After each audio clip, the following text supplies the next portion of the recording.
بابوں کی محبت میں گرفتار تھا کب سے، احادیث پڑھی میں نے جو قرآن پہ کیا غور، یہ راز کھلا مجھ پہ بہت جستجو کے بعد، بابوں کا خدا اور کتابوں کا خدا اور میں اگلے دن اس حدیث پر غور و تفکر کر رہا تھا جو بخاری مسلم دونوں میں موجود ہے،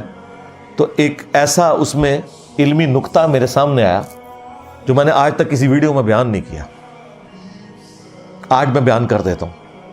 کہ نبی الاسلام کی تربیت آپ دیکھیں صحابہ کو کیسے تھی،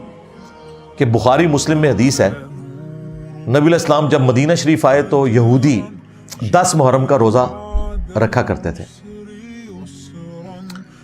تو آپ علیہ السلام نے پوچھا یہ کیوں رکھتے ہیں، تو بتایا گیا کہ اس دن موسیٰ علیہ السلام کو نجات ملی اور فرعونی ڈبوئے گئے، تو نبی علیہ السلام نے کہا کہ ہم موسیٰ علیہ السلام کے ساتھ یہودیوں سے بڑھ کر نسبت رکھنے والے ہیں، ہم زیادہ حقدار ہیں کہ فرعون سے نجات کی خوشی میں جو 10 محرم کا روزہ رکھا عاشورہ کا، ہم بھی رکھا کریں،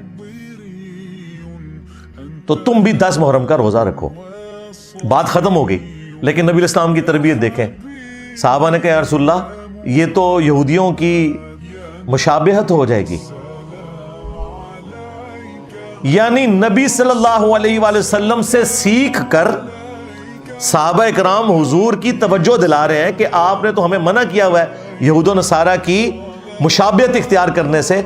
اب جب آپ بھی ہمیں یہ کہہ رہے ہیں نا 10 محرم کا روزہ رکھو، تو یہ تو مشابہت ہو جائے گی۔ گستاخی نہیں تھی کیا؟ یہ تربیت کا اثر ہے۔ یہاں میرا دماغ گیا کہ دیکھو